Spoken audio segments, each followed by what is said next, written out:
नमस्कार दोस्तों, पिछले साल एमएक्स प्लेयर पर आई एक सीरीज मस्त राम के निर्माताओं ने फिल्मिंग के दौरान कनाडाई इंटीमेसी कोऑर्डिनेटर अमांडा कटिंग की सेवा ली थी।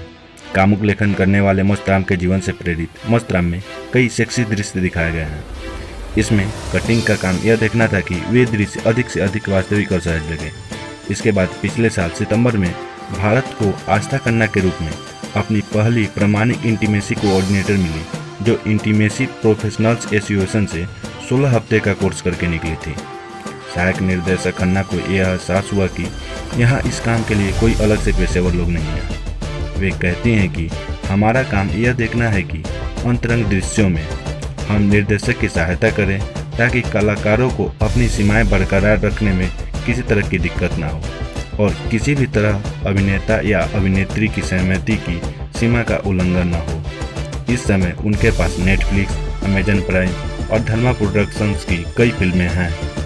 भारतीय सिनेमा अंतरंग दृश्यों के मामले में अब प्रतीकात्मक तक सीमित न रहकर वास्तविकता के बेहद करीब पहुंच गया है। इसकी मिसाल made in heaven, for more shorts please और सीक्रेट गेम्स में देखा जा सकता है। फिल्मी उद्योग में इन हिचकिचाहटों और निषेधों को पीछे छोड़ने के साथ ही ऐसे दृश्यों की शूटिंग की संस्कृति में भी बहुत बदलाव आया है। ऐसे अंतरंग दृश्यों की शूटिंग के लिए निर्देशक इंटीमेसी स्पेशलिस्टों की सेवाएं लेने और वर्कशॉप करने से लेकर शूटिंग के समय सुरक्षित शब्दों का इस्तेमाल कर रहे हैं ताकि कलाकारों को किसी तरह की असहजता महसूस न हो और वे स्वाभाविक रूप से दृश्य कर सकें। आस्था खन्ना का काम फिल्म के कलाकारों के साथ वर्कशॉप करना, शूटिंग के लिए कुछ नियम तैयार करना, कलाकारों के लिए सहजता की सीमा का पता लगाना और सुरक्षा वस्त्रों का इंतजाम करना।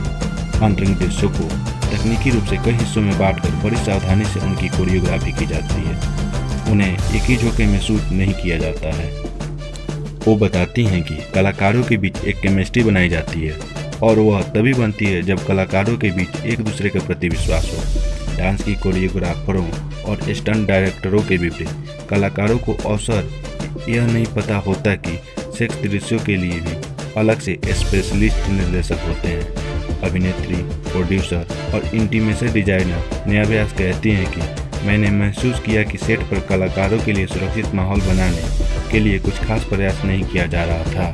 कलाकार जिस तरह से प्रशिक्षित किए जाते हैं उसी तरह से व्यवहार करते हैं। हमें एहसास ही नहीं होता है कि हमारी सहमति का भी सम्मान होना चाहिए। नेहा व्यास फिल्म बॉडीज ऑफर डिजायर के लिए इंटीमेसी डिजाइनर का काम कर चुकी हैं और वह कलाकारों के लिए वर्कशॉप आयोजित कर चुकी हैं। वे कहते हैं कि हमारी कोशिश यही होती है कि कलाकार शरीर को कोई वस्तु समझना छोड़कर उसे एक उपकरण के तौर पर समझे। कभी कभी कलाकार निर्देशक की उम्मीद से आगे आगे निकल जाते हैं तो कई बार वे हिचक रहे होते हैं। इसलिए इस तरह के दृश्यों के लिए खास तरह का माहौल बनाने की जरूरत होती है। क्लोजर शूट करना, क्रिएटिव कोनों का इस्तेमाल करना या नकली कलाकारों का सहारा लेना। कलाकार खन्ना को बता चुके हैं कि उन्हीं के साथी कलाकार के प्रति विश्वास का भाव पैदा हो जाता है। इससे उन्हें इस तरह के दृश्य करने में आसानी होती है। निर्देशक भी अब इसके लिए अतिरिक्त कदम उठा रहे हैं। फिल्म निर्माता अलंकृता श्रीवास्तव और सिनेमाटोग्राफर जय ओझा ने फिल्म मेड इन हेवन की शूटिंग के दौरान कलाकारों के बीच विश्वास का भाव पैदा करने और बार बार रीटेक से बचने के बारे में विस्तार से बताया। मार्गरीटा विड एस्ट्रा की शूटिंग के पहले निर्देशक सोनाली बोस ने तय कर लिया था कि उनके कलाकार खुद को सुरक्षित महसूस करें।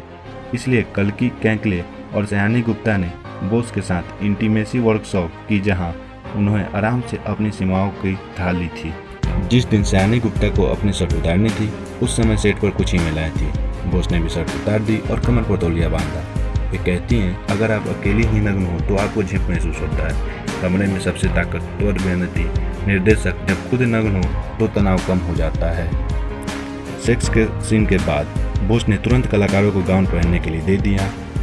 कलाकारों के बीच जब खुलकर बातचीत होती है तो उससे भी हिचक दूर होती है और एक अनुकूल माहौल बन जाता है जिससे दृश्यों में ध्यान आ जाती है। बोस मार्गरीटा की फोटोग्राफी के लिए कोई महिला कैमरा पर्सन चाहती थी ताकि महिलाओं की तरफ कोई गंदी नज़र से न देखे। इंटीमेसी कंसल्टेंट आस्था खन्ना कहती हैं कि सोच यही है कि निर्देशक अपने नज़रिए को पर्दे पर उतार पाए, साथ ही सीन के लिए अभिनेता या अभिनेत्री की सहमति और सम्मान बना रहे। दोस्तों, जानकारी अच्छी लगी तो हमारी वीडियो को लाइक करें और ऐसी ही रोमांचक जानकारी के लिए हमारे चैनल को सब्सक्राइब कर घंटा दबाएं। हम फिर मिलेंगे दोस्तों एक नई वीडियो के साथ। धन्यवाद।